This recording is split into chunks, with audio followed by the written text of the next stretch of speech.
Good evening again, guys. It's Born for Such a Time, and we're picking up where we left off last night on the Substack, the Patriot Battle Hymn of the American Republic. And if you want to find number one, you can find it on Substack.com. You can find it on Odyssey and YouTube and Rumble. And if you want the printed version, which has the links to my Substack posts, which were kind of going back over the tracks of the steps over the years of posts that I've put up, and they're kind of leading us along in our new battle hymn of the American Republic.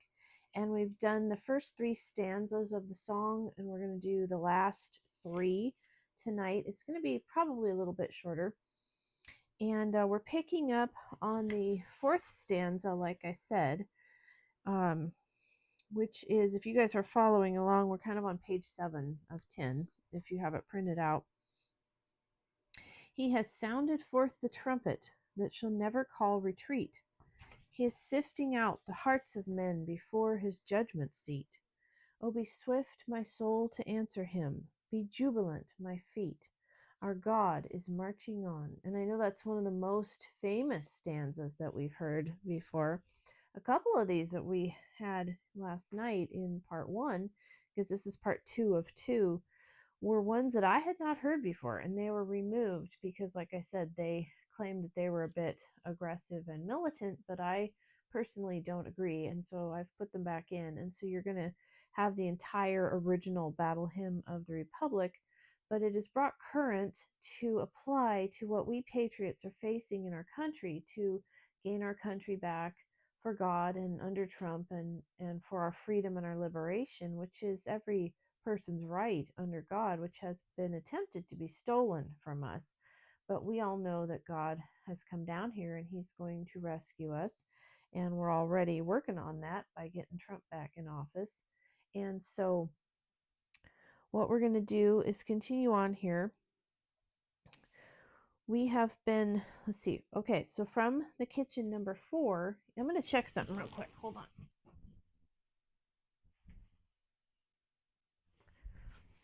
Sorry about that. We're still going. I heard a funny beep that it usually does when it stopped, and I wanted to make sure you guys were still out there. You guys still okay? Still there? Didn't have an alien invasion? You're still here? Okay. So the one that goes along with this is from my kitchen number 4, which I posted on Substack in December of 22, and I was explaining that these writings that I did them began in 2020 and held them for about a year, kind of went dark for a while. And then when Truth Social came out, Trump brought us Truth Social, I began to post them on there 2021-ish. And then we had some issues on Truth Social. And so I thought, I need a permanent place for them. And so I began to put them on Substack. And I loaded a bunch of them on there, and then I've added a few. But when you see dates, you can go back to when they were published on Substack, like this one, 2022. But they're a year or two older than that. If you go back on Truth Social to some of my first posts in 21, I put them there. And they're, a lot of them, a year older than that. So let's read our stanza again. Had to kind of catch you guys up. You know the beginning of your show when you watched episode 2 and then you go to episode 3 and then you got to catch up? I think we're caught up now. He has sounded forth the trumpet that shall never call retreat. He is sifting out the hearts of men before his judgment seat. Oh, be swift, my soul, to answer him. Be jubilant, my feet. Our God is marching on. Excerpt. We have suffered a trial of waiting, but it has been with hopeful expectancy of the coming redemption, deliverance, and rescue. Our promised land is coming, and together we will flow like water out of the wilderness of sorrow and confusion and into victory. When the Israelites were waiting to enter their promised land because they had been afraid of the giants and they refused to enter, and Gideon said, hey, we can do it. It's okay. We can make it. It's Joshua, wasn't it? We can do it. They were afraid of the giants and they didn't go in. And so for 40 years and 40 nights, they wandered in the desert until that generation that was afraid was gone. and then they entered their promised land. And then a wilderness is often a place of confusion, sorrow.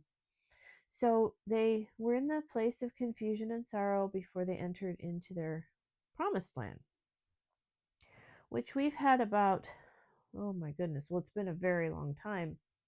I remember when Trump first came out in 2015, and he said so many of the things that I'd been feeling and that my family had been mentioning, and we thought we were the only ones left who felt that way. And then we realized how many other people felt like they were the only ones left who felt that way. And the vast majority of us were the ones who felt that way. And so it's been very confirming to be on the various social media platforms talking to the other Patriots. And so we all kind of have been suffering the last few years some darkness and confusion, some sorrow. But that's kind of our wilderness experience, isn't it? And that's going to happen before we flow into our promised land together, which I'm really looking forward to. Getting out there more and meeting some of you and working together, rolling up our sleeves and wading in. God's judgment is about to descend from his throne room against the evil globalists in a great cleansing of our country. All must know and believe that Trump has been kept protected for this time of victory. No one in the church world, or those who call themselves Christians, are to look at Trump from a critical, legalistic perspective. Stop indulging in old self-righteous attitudes of judgment against Trump for who he was or what he did before he was saved. Trump is God's man of the hour, period. Even though it grows dark around us, patriots, and many would tell us to pack it up and go home, and even when it begins to rain. Now, rain is often difficulty and trial. It can be blessing. If you're living in a dry and thirsty land, it's a blessing, but it's often difficulty and trial. We have arrived, and now is the time to bring the message. Pick up your flags, prepare your rallying cry. Ours is the victory. Make your voices heard. So if you want to go back and see that, that was from the kitchen number 4. And like I said, if you want to find the Substack posts, to substack.com, and you should really start from the beginning and read them in order because they do go in consecutive order. Come on, brave up, we soliloquize. Respond to God's call by joining the patriot cause. Whereas in the Bible, the call of God and the soul's response almost always refers to repentance and salvation, here we also refer to a literal battle call. Onward, Christian soldiers. Next stanza. In the beauty of the lilies, Christ was born across the sea, with a glory in his bosom that transfigures you and me. As he died to make men holy, let us live to make men free, while God is marching on. And we're going to go to the kitchen number 32. And here's the excerpt. We seek and will find personal freedom, a young idea for our country, which has become lean under the burden of bondage. This will begin legitimately and be done and given officially, properly, under the rules, although at first it won't be widespread, but will begin in pockets across the country. This freedom will be granted by one with the potency and power to follow through on it. He will have so much power that those who come here and enjoy this newfound personal freedom will have no fear that trouble will come to them as they observe these new rights under the laws of the new nation. I noticed, because I grew up in the 80s, that I was a kid in the 70s, but I was a teenager in the 80s, and we had a lot more freedom. We had freedom, we could hurt ourselves with it, but isn't that personal freedom? We drank out of the garden hose and it was amazing. I drank out of the waterfalls. I would run around on the frozen ponds, and I could have killed myself several times over, but we were a lot more free and we were a lot less afraid, and we were not micromanaged, and we did better that way. And it's hard for me to describe to the younger generations because I'm Gen X, latchkey kids, what freedom feels like. And I know that you baby boomers remember, you talk about growing up in the 60s and coming in when the street lights came on, and mom would call in her apron and you'd bring Billy home and he could just have dinner with you because nobody was worried about it. or the greatest generation who had even more freedom than we did. And so I don't think a lot of the younger generation realizes that all this micromanaging, fearful control is not what is meant for us. It is not the way that we used to live. And I'm really excited to go back to freedom. I believe that, like Trump said, if you're going to enact a new law, you better remove 10. I used to run an after school drop in program at a middle school, and we focused on the least number of rules possible because people would just stop following them. And where I live in a blue state, we have so many stupid rules that you can't even keep track of them anymore. And you just feel like they hate us. And I think that they hate us, and I think they want to rob our joy, and I think that they don't want us saying Merry Christmas, and they wanted us social distancing so that we wouldn't tell each other what we thought was really going on and share knowledge and information. And so these social media platforms have been incredible for that. This will be time to throw off the controls, manipulations, and fear strategies of the old regime of the left and be free. Liberation. This will be strange to us at first, and we will be surprised. All who seek and find this will be free to carry on into the future within it. It is coming. Watch for it. Next stanza. He is coming like the glory of the morning on the wave. He is wisdom to the mighty. He is succor to the brave. To the world shall be his footstool, and the soul of time his slave. Our God is marching on. And if you didn't join us for number 1, you really should go back, because we are rewriting the Battle Hymn of the Republic for the Patriots today. And I'm going through my old kitchen series and Riders on the Storm and After the Storm and the cleaning up after the storm. It's a whole series on kind of a handbook of where we've been, where we are, and where we're going. And if you go back, you can go in order and pick up on it. But this one, we're going to do Riders on the Storm 18 and an excerpt from that. The left only works from selfish, greedy, power-hungry, and cruel motivations. Haven't you noticed? They say that we're the party of hate. That is very easily toppled. They are the party of hate.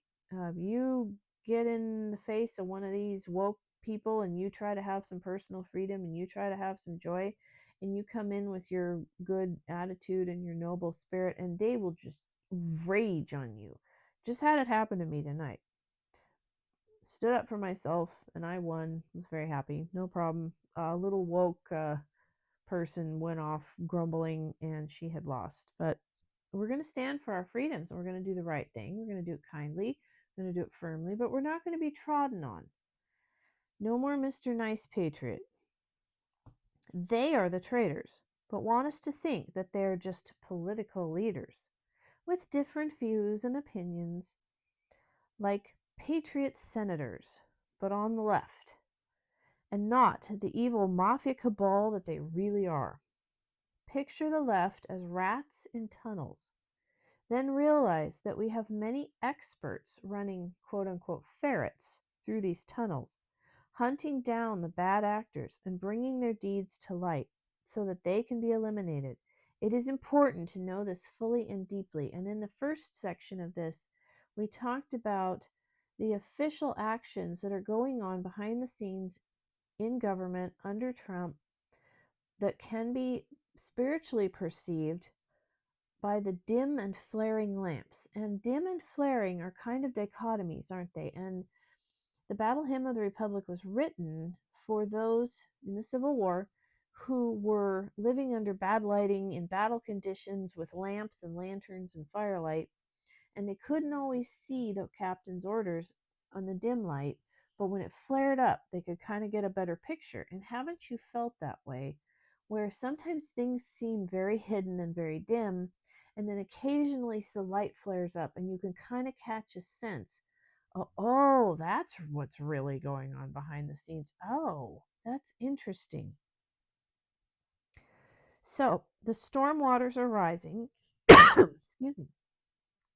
And flooding will soon ensue. Think of the effects of storm waters in rat tunnels. Think of the effects of ferreting out from behind the scenes what the left has held hidden and out of sight within their underground activities. Stolen elections, bribery, blackmail, murder, threats, um, good old boy deals, hidden histories, rewritten histories. Oh my goodness, hideous. Think of the effects of flushing this evidence that once filled the tunnels out into the drains and storm runoff systems, and how it will pour out with the force of backed up runoff out and into the streets for all to see. The uncovered evidence will run through the mud of confusion, the blow down debris from the storm, and will build into a flood of intel revelation. We've been waiting for that, haven't we? I know a few of you I talked to out there, like Jane and I, have been, oh my goodness, when is the flood of intel coming? Well, it's coming. People will see and discuss the wave after wave of truth, disclosure, and evidence that will come out that has a purging and cleansing effect, just like salt water. My uncle used to fish in Alaska on the fishing boats off of Kodiak Island, and he said that salt had an effect of, it's a cleansing effect. He said, unfortunately, if you have a wound, it makes it harder for your wound to heal. But salt water has a very cleansing effect. And so this will be a wave not just of water, but of salt water, which is going to purify. And so I believe that we have reached the end. We did very well.